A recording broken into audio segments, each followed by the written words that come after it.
कि ऐसा होगा। 2019 में भी चेहरे के नाम पर आशा आई भाजपा की टिकट लेके, मगर मतदाताओं ने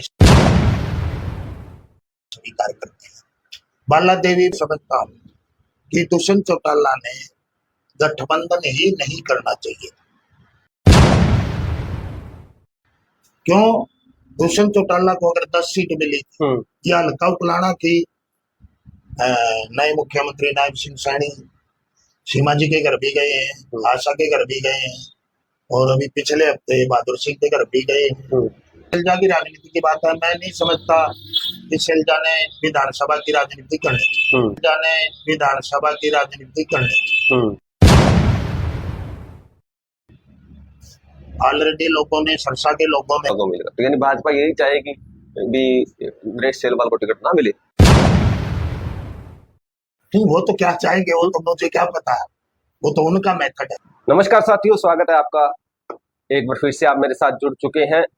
आज मैं आपकी जिस शख्सियत से मुलाकात करवाने जा रहा हूं, पत्रकारिता जगत में पिछले 3 दशकों से जिनका अपना सिक्का है, जो चलता है, राज्य स्तर तक के जो नेता हैं वो इनकी बातों का सम्मान करते हैं, इनकी लेखनी का आदर करते हैं।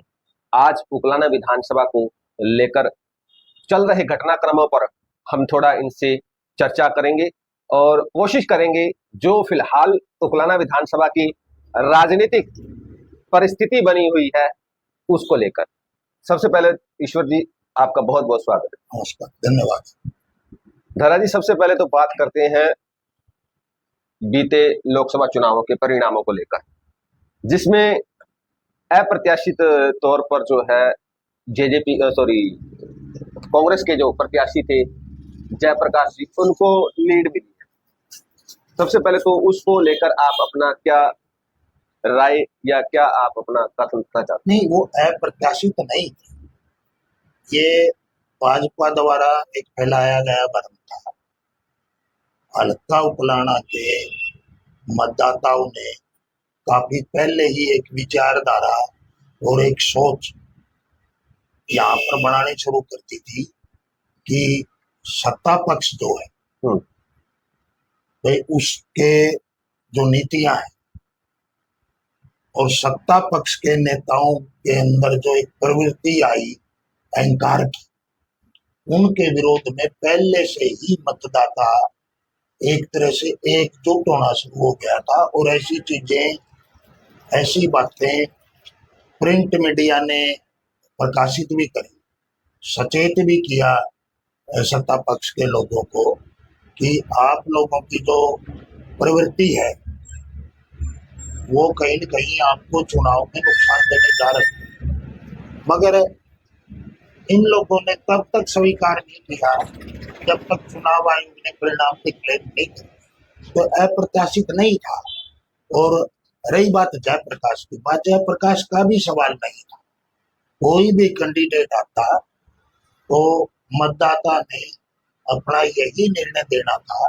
यही 25 से लेकर 30,000 के करीबन का रुझान जो है वो आना ही आना।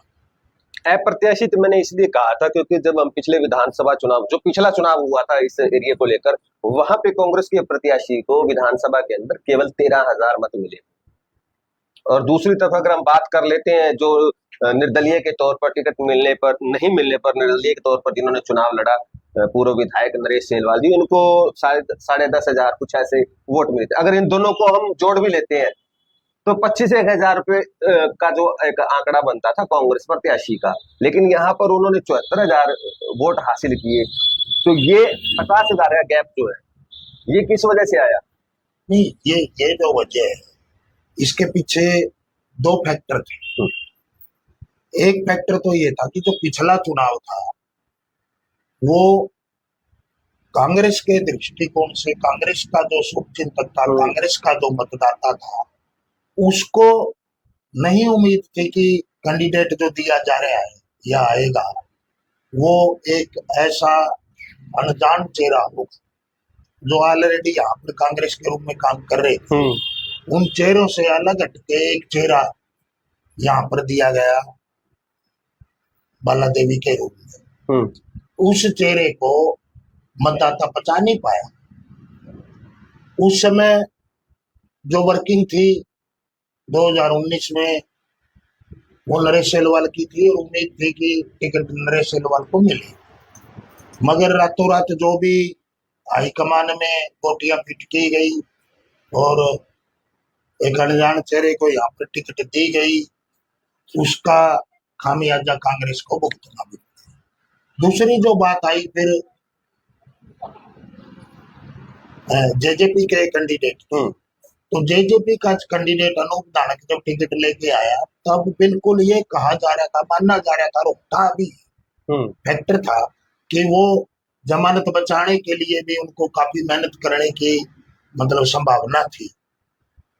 मगर भाजपा द्वारा जो टिकट का वितरण किया गया, कांग्रेस की तरह ही भाजपा की टिकट को भी मतदाताओं ने स्वीकार नहीं किया और मोदी लहर होते हुए भी मतदाता जो है एमपी के रूप में जहां ब्रजेंद्र सिंह के पक्ष में 62,000 तक पहुंचा, विधानसभा में वो मतदाता टूट के और वो सिर्फ 41,000 तक रह गए। तो ये जो डिफरेंस था, ये मतदाताओं की आशा के अनुरूप टिकट ना मिलने के कारण ये जो डिफरेंस था ये विकल्प के रूप में जेजेपी की तरफ चला गया।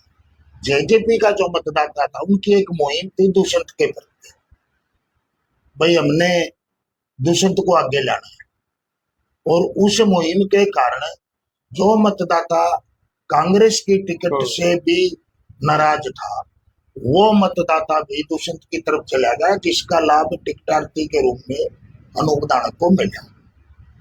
यानी आप सीधे तौर पर ये कहना चाहते हैं भी जो मतदाता है वो अब किसी पार्टी विशेष का नहीं है? नहीं, मतदाता कभी भी किसी पार्टी विशेष का नहीं होता। मतदाता की अपना मेथड होता है, अपनी राय होती है, और वर्तमान में वो प्राचीन जो संस्कृति होती थी, ठोड़ेदारी कहा जाता था उसको, या गठड़ियों के ठेकेदार कहा जाता था कि हर गांव के अंदर मतलब एक ठेका ले लिया जाता था, भाई यो काम फलाना चौधरी का, यो दिखला चौधरी का। आज ऐसा नहीं है। अगर आप गहराई से किसी 10 घरों का भी अगर आप सर्वे करोगे तो 10 घरों के अंदर भी आपको विचारधारा के रूप में पति पत्नी के वोट भी अलग निशान पर जाते हुए मिल जाएंगे, बेटा बेटी के वोट भी आपको अलग निशान पर जाते मिल जाएंगे। आज का मतदाता बंधक नहीं रहा है, वह स्वतंत्र अपनी ताकत को पहचान चुका है, और ये ताकत इस बार कांग्रेस की 26,000 की लीड के रूप में भी दिखी। पिछले चुनाव में अनूप धानक की जो बढ़त हुई थी उसमें भी ये ताकत जो है मतदाता ने दिखाई। अब आ जाते हैं मौजूदा परिस्थिति के ऊपर बात कर लेते हैं। विधानसभा चुनाव बहुत नजदीक है, ज्यादा समय बाकी नहीं है, आचार संहिता शायद सितंबर लास्ट में लग जाएगी। यहाँ पर भाजपा और कांग्रेस दो ही पार्टी जो है वो दिखाई दे रही है हरियाणा के अंदर मेन फ्रेम में। जेजेपी और आईएनएलडी को लेकर आपके विचार क्या है? नहीं, देखो, एक वक्त था जब चौधरी देवीलाल को 87 सीट मिली थी, और एक वक्त आज ऐसा आया कि लोकसभा चुनाव के परिणाम में देवीलाल के परिवार के सभी लोग पराजित हुए। राजनीति में उतार चढ़ाव आता रहता है, मगर इसके पीछे कारण क्या है? इतना डाउन अगर देवीलाल का परिवार गया तो इसके पीछे कारण क्या है? वो कारण है कि जब देवीलाल जी जीतते थे और देवीलाल जी जब विपक्ष में होते थे, तो जो विपक्ष में होते हुए देवीलाल जी का जो नेचर होता था वही नेचर उनका जीतने के बाद भी बरकरार रहता था, उसमें परिवर्तन नहीं आता। मगर देवीलाल की पीढ़ी के जो नेता आए, उनके बेटे हैं या उनके पोते हैं, उन्होंने उस चीज को नहीं समझा, देवीलाल के उस सिद्धांत को उन्होंने नहीं अपनाया। जितना अहंकार जेजेपी में पिछले 5 वर्ष में देखने को मिला मतदाताओं को, ये अहंकार ही था कि इनको घर बिठा दिया गया। आज का मतदाता गुलाम संस्कृति को खत्म करने की ओर अग्रसर है। किसी का गुलाम नहीं है। मतदाता अगर आपको चुनता है और किसी सदन में भेजता है, तो अगर आप सेवक बन के रहोगे तो आप भविष्य में भी आगे बढ़ेंगे। अगर आप राजा बन के रहोगे तो मतदाता आपको अपनी औकात बताए ही बताए। आपने अपने जो पिछले सवाल में थे उसके जवाब में आपने एक इशारा किया था कि दोनों पार्टियां, चाहे वो बीजेपी थी चाहे वो कांग्रेस थी, 2019 के अंदर उन्होंने जनता की आशा के अनुरूप टिकट नहीं दी, जिसका खामियाजा उनको भुगतना पड़ा। तो अब की क्या स्थिति मानते हैं? जो दावेदार अब सामने आ रहे हैं दोनों पार्टियों से, तो क्या मानते हैं, क्या अब भी वही परिस्थिति है? देखो, दावेदारों की जहां तक बात है, अब तक किसी ने कोई सार्वजनिक रूप से किसी ने कोई ऐसा ऐलान नहीं किया है कि भी मैं चुनाव लड़ूंगा या मैं फलानी टिकट का हकदार हूँ, जो दावेदार हूँ। कुछ नाम आ रहे हैं, 1 दर्जन के करीबन नाम तो यहाँ पर कांग्रेस के लिए जाते हैं, और कुछ मीडिया में हम पढ़ते भी हैं, कुछ नाम मतलब मीडिया के साथियों द्वारा लिखे भी जाते हैं। मगर किसी एक चेहरे के नाम पे अगर आप ये सोचते होंगे आपको टिकट मिल जाएगी या वो चेहरा आपको चुनाव जितवा देगा, तो मुझे नहीं लगता कि ऐसा होगा। 2019 में भी चेहरे के नाम पर आशा आई भाजपा की टिकट लेके, मगर मतदाताओं ने स्वीकार कर दिया। बाला देवी भी शैलजा के चेहरे के नाम पे टिकट लेके आई थी, मगर वो 11,000 में ही सिमट के रहेगी थी। हाँ, चेहरे के नाम पे वो चुनाव जीता तो अनूप धानक ने जीता, वो दुष्यंत के नाम पे जीता। मगर लोकसभा चुनाव के परिणाम में जब अनूप धानक को 68,000 वोट मिले थे और अब खुद दुष्यंत की माता को 3,000 वोट मिले, तो ऐसा लगता है कि जो चेहरा के प्रति लोगों का झुकाव था, वो चेहरे ने कहीं न कहीं अपने मतदाताओं से, अपने समर्थकों से कहीं न कहीं चूक हुई कि वो उनकी भावनाओं को समझ नहीं पाए। और मैं तो ये समझता हूँ कि दुष्यंत चौटाला ने गठबंधन ही नहीं करना चाहिए। क्यों? दुष्यंत चौटाला को अगर 10 सीट मिली या हल्का उकलाना की एक हारे हुए टिकटार्थी को, उम्मीदवार को, अनूप धानक को एक बहुत बड़ी बढ़त देकर मोदी की लहर में भी अगर विधायक चुना था, तो उसका जो कारण था वो था कि मतदाता चाहता था कि यहाँ पर हल्का उकलाना में भाजपा के विरोध में उनका विधायक। मगर ये लोग भाजपा की गोद में जा बैठे और उसका खामियाजा जो है मतदाता के पास है। संत रघुवीर जी, क्या होता है, मतदाता के पास 5 साल में एक ही दिन होता है, अपना चाहे राय देने की बात हो, चाहे समर्थन की बात हो, और चाहे नाराजगी व्यक्त करने की बात हो, और मतदाता ने वो नाराजगी दिखाई। तो मुझे अपने मीडिया सलाहकार रहे हैं अनूप जी के भाषाराम जी, उन्होंने बताया था कि जेजेपी की तरफ से अनूप धानक जी एक बार फिर तीसरी बार तैयारी में ये नाम आया है। इसके अलावा अगर भाजपा की बात की जाती है तो मुख्यमंत्री जो है पिछले दिनों नए मुख्यमंत्री नायब सिंह सैनी सीमा जी के घर भी गए हैं, आशा के घर भी गए हैं, और अभी पिछले हफ्ते बहादुर सिंह के घर भी गए हैं। तो ये मुख्यमंत्रियों का आवागमन है। अगर इनके आवागमन को ये मान लिया जाए कि ये कोई टिकट का कोई संकेत है, तो ये माना जा सकता है कि ये लोग लाइन में होंगे। और एक नाम जो है युवा ग्रुप के रूप में जो जिला परिषद के सदस्य हैं विकास सेलवाल, वो कोई मुख्यमंत्री वगैरह तो उनके नहीं आए, या तो उन्होंने बुलाया नहीं होगा या मुख्यमंत्री नहीं आए होंगे, वो तो अलग मैटर है। मगर उनका नाम लोगों की तरफ से भाजपा की टिकट पे लिया जा रहा है।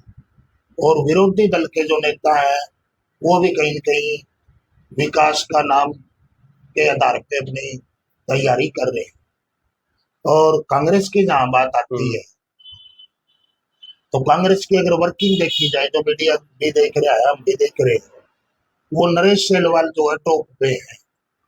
मगर उनके सामने जो दिक्कत आ रही है वो ये आ रही है कि नरेश सेलवाल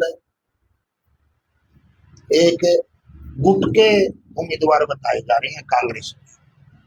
अब वो हाईकमान किस गुट को टिकट देगा या स्वतंत्र देगा, कैसे देगा, वो तो टिकटों का घोषणा होगी तभी पता चलेगा। तो ये कुछ नाम है जो चर्चा में है, थोड़ा मोटा मीडिया भी जिक्र करती है और विशेषज्ञ भी जिक्र करते हैं, तो देखते हैं क्या होता है। बार बार एक बात कांग्रेस जो है, अगर हम बात गुटबाजी की जैसे आपने बात की थी, तो हम शैलजा जी की बात करते हैं तो बार बार लोगों के बीच में भी आम चर्चा एक आ चुकी है भी उकलाना विधानसभा से बहन जी को चुनाव लड़ना चाहिए या वो आ रही है। तो क्या मानते हैं, अगर कांग्रेस के प्रत्याशी के तौर पर कुमारी शैलजा जी चुनाव मैदान में उतरती हैं तो क्या इस गुटबाजी में कुछ विराम लगेगा? नहीं, देखो, मैं जहाँ तक शैलजा की राजनीति की बात है, मैं नहीं समझता कि शैलजा ने विधानसभा की राजनीति करनी चाहिए। ऑलरेडी लोगों ने, सरसा के लोगों ने बहुत बड़ी अच्छी सम्मानजनक बढ़त देकर उनको प्रतिनिधि बना के भेजा। अगर शैलजा उन लोगों के मान सम्मान को ठुकरा के विधानसभा की राजनीति करती है तो मुझे नहीं लगता है कटपटा निर्णय कोई होगा। फिर आता है सवाल अगर नहीं शैलजा को सीएम बनाना है, शैलजा को इसलिए विधानसभा जरूरी है, तो ये कोई आवश्यक नहीं। अगर कांग्रेस हाईकमान शैलजा को सीएम बनाना ही चाहेगा तो वो तो बगैर विधायक होते हुए भी उनको शपथ दिलवाई जा सकती। नायब सिंह सैनी भी तो एमपी होते हुए आए।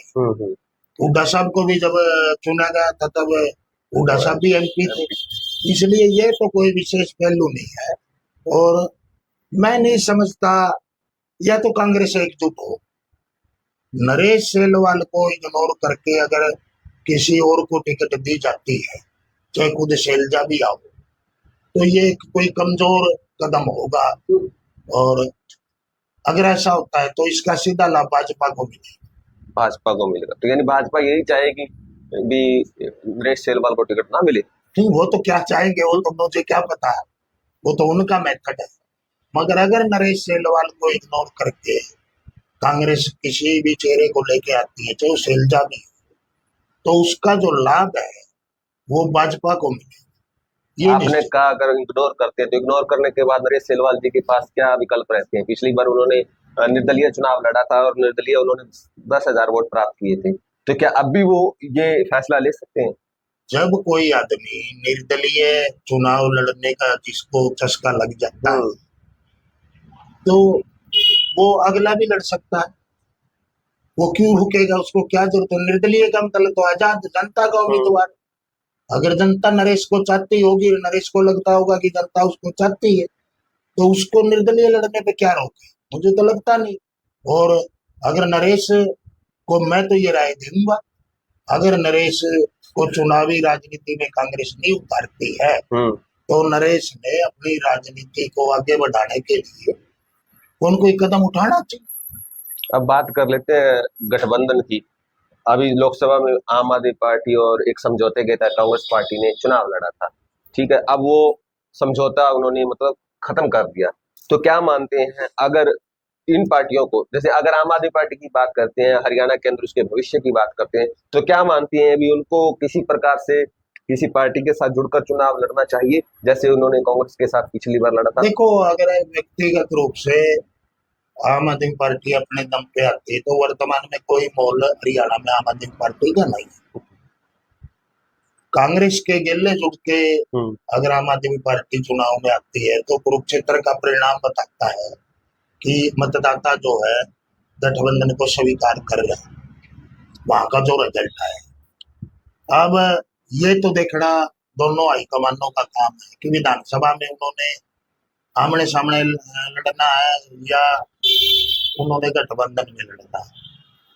मगर क्योंकि केजरीवाल का संबंध हरियाणा से रहा और केजरीवाल आज जिन परिस्थितियों से गुजर रहा है, उन परिस्थितियों में मुझे लगता है कि विधानसभा में भी ये गठबंधन रहेगा और गठबंधन के क्योंकि परिणाम लाभकारी आए तो इसका मतलब टिकटें का वितरण हो सकता है। और अगर हम यहाँ उकलाना की बात करते हैं तो क्या यहाँ पे होना चाहिए आपके हिसाब से? नहीं, देखो कांग्रेस पार्टी में तो गुटबाजी चल रही है, कांग्रेस पार्टी में आप एक तरफ कह रहे हैं भी नरेश को टिकट के दावेदार हैं, लेकिन परिस्थिति ऐसी है भी शायद उनको ना मिले।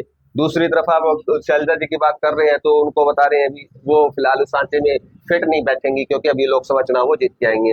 उनका कोई कैंडिडेट है वो आपको नजर नहीं आ रहा अभी फिलहाल। तो क्या मानते हैं कि इस परिस्थिति से निपटने के लिए कुछ समझौते का प्रयास किया जा सकता है? नहीं, देखो पिछली बार मंजीत रंगना जो है पत्रकार है, वो टिकट लेके आए थे, अन्ना आंदोलन से वो केजरीवाल से जुड़े हुए हैं। और जितने के वोट और हल्कों में आप पार्टी को मिले थे, इतने वोट उनको भी मिले। अगर वर्तमान में ये देखा जाए भाई गठबंधन हो जाता है आम आदमी पार्टी का कांग्रेस का, तो अलका उकलाना की टिकट किधर जाएगी? अलका उकलाना की टिकट कांग्रेस में ही जाएगी। ओके। टिकट के आवंटन में अगर हिसार प्रॉपर जिला है केजरीवाल का, अगर हिसार में कोई टिकट जाए भी, अगर एक टिकट कोई देने भी होगी तो वो उकलाना नहीं होगा, वो केजरीवाल का चाहे गृह क्षेत्र खुद का हो या प्रॉपर हिसार हो या जो भी हो, वो हो सकता है। और उकलाना में तो टिकट कांग्रेस को ही जाएगी, मगर चुनाव कांग्रेस का एक आदमी लड़ेगा या कांग्रेस के 2 आदमी लड़ेंगे, ये टिकट घोषित होने के बाद ही कोई तस्वीर खुल के सामने। तो दर्शकों